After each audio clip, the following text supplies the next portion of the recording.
여러분 안녕하세요. 반갑습니다. 공기업 치트키 손호수입니다. 자, 오늘 영상은요, NCS 필기시험을 처음 준비를 하시는 분들이 너무나 궁금해하시는 세 가지 질문에 대한 답변 드려보도록 하겠습니다.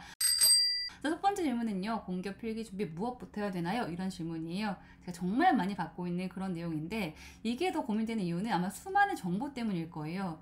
유튜브나 또는 카페나 블로그, 너무나 많은 정보가 홍수처럼 넘쳐납니다. 말들이 참 많은데, 자, 처음 준비한다고 하면 무조건 무엇부터, 가고자 하는 기업을 정하는 것, 이것부터 해보셔야 됩니다. 그리고 그 기업들이 NCS 필기시험의 출제형이 무엇인지를 파악을 해야 되겠고요. 그리고 자신의 현재 실력을 점검을 해봐야만 공부의 시작점이 정해질 겁니다. 수포자를 10년 넘게 지내왔다고 하면 그 카페 글 중에서 공모만 풀고 합격했다 이런 거에 가깝고, 정말 공모만 푸는 것 이런 건 절대로 안 되겠죠. 그리고 어떤 내용인지 모르는 상태에서 카페에서 또 2달 만에 합격했다 이런 글을 보고요, 그 이야기를 믿고 공부 기간 짧게 정하시는 것, 이런 것도 문제가 있겠습니다. 그러면 계속 그 시간만 낭비가 되고 안 좋은 과정 반복만 하는 것밖에 안 되는 거거든요. 자, 이제 NCS 시험에서는 모듈형으로 공부할 것인지, 또는 수리의 기본기부터 공부해야 될 것인지, 또는 필수 유형을 공부해야 되는 것인지, 이렇게 모든 것은 기업의 출제형과 자신의 현재 수준에서 정해지는 겁니다. 현재 수준은 대부분 의사소통 능력, 즉 어휘 및 독해 능력하고요, 수리 능력에서 확인되고 결정이 되는 편이에요.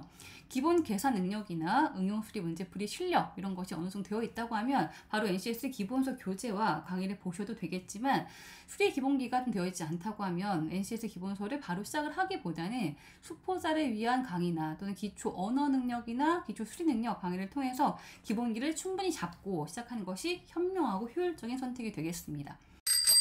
자, 그 다음 두 번째 질문도 제가 많이 받고 있는 질문은요, 기업마다 출제 유형이 다른가요? 모듈형, 필유형, 필세형, 이게 뭔가요? 이런 얘기를 정말 또 많이 하시기도 합니다. 일단 먼저 NCS 직업 기초 능력 평가는 총 10개 과목으로 구성이 되어 있습니다. 기업에 따라서 적게는 3개 과목만 내는 기업도 있고요, 많게는 10개를 다 출제를 하는 기업도 있기도 해요. 이건 이제 바로 공고문에서 확인이 가능하고요. 출제 유형은 크게는 모듈형, 또 필유형, 필세형으로 구분이 되는데, 그중 모듈형부터 살펴볼게요.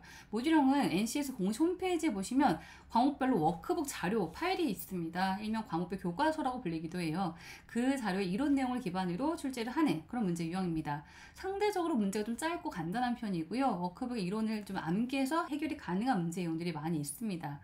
그 모듈형의 추가적인 문제 유형으로는 이제 출제가 되는 문제 유형인데, 의사소통이 어휘 어법 문제 유형, 그리고 수리에서는 응용 수리 문제 유형이 있죠. 농도나 속력이나 일률 문제, 방정식 문제 유형 등 이런 것이 있고, 문제 해결 능력에서는 참거지 명제 문제, 논리 문제가 출제가 되기도 하고요, 정보 능력에서는 컴말 이론 관련된 문제가 출제가 되기도 합니다. 이게 이제 모듈형 문제 유형이에요.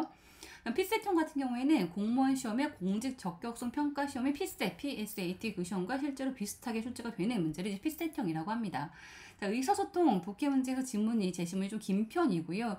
수리에서는 표나 그래프가 좀 다양하게 출제가 되고 있고, 문제 해결에서는 법률이나 조건을 이제 활용한 상황 판단 문제 유형, 이렇게 출제가 되고 있어서 해석과 계산이 꽤 좀 많이 필요한 문제 유형이 되고요. 그렇다 보니까 문제풀이 연습과 훈련이 많이 필요합니다. 취준생분들이 어렵게 생각하는 문제형이 주로 이제 필셋형 문제가 되고 있습니다.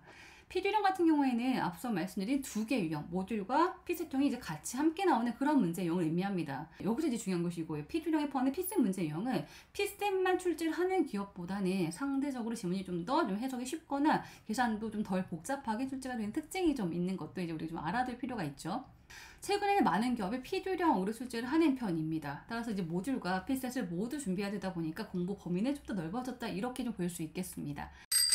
세 번째 또 많이 받는 질문은요, NCS 처음 준비할 때 독학 가능한가요? 인강이나 또 학원 다녀야 되나요? 또 스터디를 해야 되나요? 이런 얘기를 진짜 많이 하시는데, 자, 먼저 NCS 필기시험에 대한 준비는 앞서 말씀드렸던 것처럼 개인의 기본기나 실력의 차이가 좀 많이 있습니다. 독학으로 준비해서 합격을 하는 분들은 분명히 있으실 거예요. 그러나 대부분은 혼자 준비하기에는 한계가 분명히 있고요, 보다 효율적으로 준비를 하기 위해서는 인강이나 학원 강의 통해서 한 번은 문제 유형과 좀 이해하는 접근 방법 등을 제대로 한번 배운 뒤에 그 다음에 유튜브나 또 스터디 통해서 감각을 유지하고 반복하는 이 과정을 하실 것을 추천드립니다. 그래야 혼자 하는 것보다 폭넓게 준비를 하실 수가 있고, 방법도 다양하게 아실 수가 있겠죠. 혼자 하는 것보다 이런 것도 저런 것도 있는 것을 충분히 알고 난 뒤에 그 중에서 나한테 맞는 것을 선택도 하시는 것도, 그런 것도 가능해지겠죠. 어느 정도 이제 방법을 배우고 찾은 뒤에는 이제 그때는 이제 개인 공부가 이제 가능한 시점이 되실 겁니다. 공부에 몰입하고 시간 관리나 또는 본인의 오답이 주로 나오는 것이 무엇인지, 또는 잘하는 것과 오래 걸리는 문제 유형이나 또는 자꾸 틀리는 유형이 뭔지를 이제 분석하는 이런 과정과 분리하는 과정이 좀 많이 필요합니다. 이런 과정 필요하다는 것을 분명히 꼭 명심하셨으면 좋겠어요. 오늘 내용 한번 정리해보면요, 이런 거죠. 본인의 현재 실력과 NCS의 유형을 알아야만 어디부터 공부를 시작할 것인지가 정해진다는 거. 계획이 세워집니다. 수리 기본기부터 할 것인가, 모듈형 기본서로 시작을 할 것인가, 또는 통합 기본서로 갈 것인가, 또는 피셋 기출문제집을 봐야 될 것인가, 응용수리 문제를 추가로 해야 될 것인가, 또는 복모에 대한 그 시점은 언제쯤이 될 것인가, 이 모든 것이 정확한 계획만이 좀 세워져야만 시간 낭비를 줄이실 수가 있고요. 여러분의 취준 생활을 좀 더 짧게 끝낼 수 있는 좀 그런 그 효과적인 방법이 되실 거라고 꼭 말씀드리고 싶습니다. 자, 오늘 영상이 NCS 취준이분들께 도움이 되셨기를 바라고요. 저는 다음 영상에서 또 좋은 내용으로 뵙겠습니다. 서원쌤이었습니다. 감사합니다.